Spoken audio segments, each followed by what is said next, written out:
So we got some new news out of the Bundy situation with LaVoy Finicum and the shooting thereof. Clive and Bundy and LaVoy Finicum's widow slam FBI award for agents in 2016 Malheur standoff. Released 20 minutes ago by MSN, but it looks like this award was given back in July. I'm only going to read a little bit of it here, and unfortunately, because of the sanctions put on my YouTube channels, won't be able to leave a link in the description box with it hot linked. It won't hot link any outside links. So, anyways, going to just read a few paragraphs here, and you can check out the rest, maybe even search it yourself. Not very hard to find. The recent FBI award to agents who helped with a surprise traffic stop and roadblock to arrest Malheur National Wildlife Refuge occupiers drew criticism Monday on from national conservative figure Clive and Bundy, whose sons led the 2016 takeover. The elder Bundy, who himself famously led a standoff against government agents over grazing rights in Nevada, criticized new FBI Director Kash Patel. Quote, I'm a little stirred up by the award, Clive and Bundy told the Oregonian. I can't understand the reasoning why the award would be given 9 years down the road. We sort of wanted to have faith in Kash Patel, but this throws his integrity away.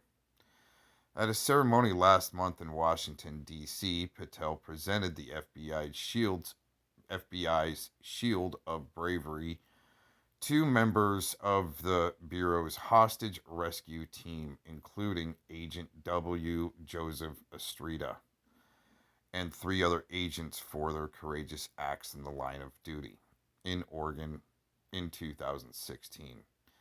Bundy, now 79, said he viewed the award as a warning signal to those who may challenge the government. I do actually think of this thing as sort of a threat to anybody that would want to oppose the FBI. Jeanette Finicum, whose husband Robert LaVoy Finicum was the only person killed during the state police and FBI operation in January 2016, also decried the award after learning of it from the Oregonian. Beyond words, Jeanette Finicum wrote in her Facebook post, how are we supposed to trust law enforcement, FBI in particular, when they refuse to take responsibility for their mistakes? Mr. President, I had such hope that you would clean things up, but the government corruption continues. Just new lipstick on the same old pig. Other outspoken supporters of LaVoy Finicum responded on social media that it has caused them to lose trust in Patel, who was sworn in as FBI director in February after he was nominated by President Donald Trump. The FBI National Press Office has declined to comment, describing the medal honors as a personal matter. On Monday, the press office said it had nothing to add when informed of Clive Bundy's and Jeanette Finicum's reactions. So that's interesting. It also gets into how Estrada was cleared 2 years later for firing his weapon at LaVoy Finicum.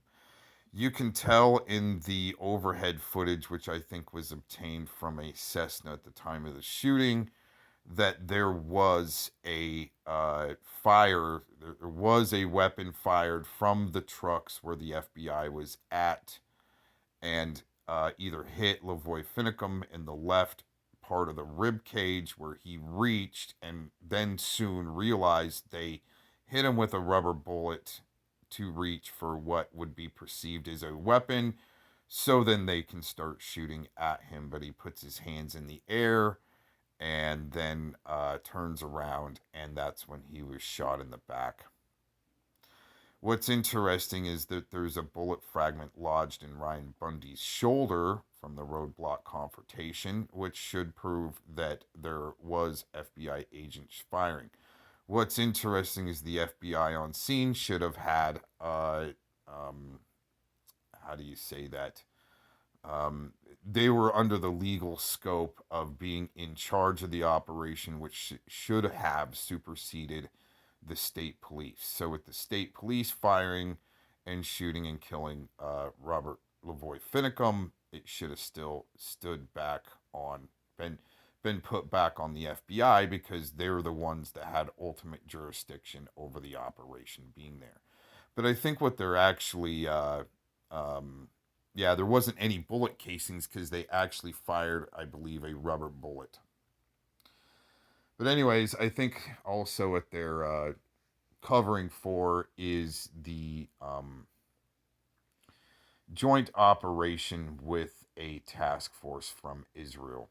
There was witness testimony of a gas station attendant at the gas station in Burns, Oregon, because I believe there was only one gas station there, and in Oregon you cannot pump your own gas. Where I believe his name was Jamie, the gas station attendant, later on described a force that did not um, speak English. They were a foreign speaking team that was assisting the state police and the FBI because the gas station attendant was the one that had to fill their vehicles with gas. So, anyways, you can check the rest of this out on your own if you'd like, but this is an egregious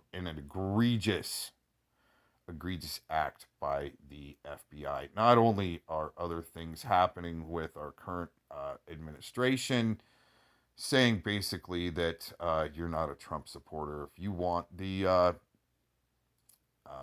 Epstein files dropped. Amazing. It's amazing how all of these, um, great promises were led in to help get people to, vote for our current administration and into office, and then all of a sudden, you're turned on. Not that I had any, real aspiring hopes for our current administration, but just like I've said in the past, with being a military veteran, you want to see whoever your commander in chief is do good and support them until you need to hold the feet over their fire for screwing up. Well, this is one of them, and I think people should be outraged by such acts of um, distrust to the public. Thanks for checking this out. Peace out.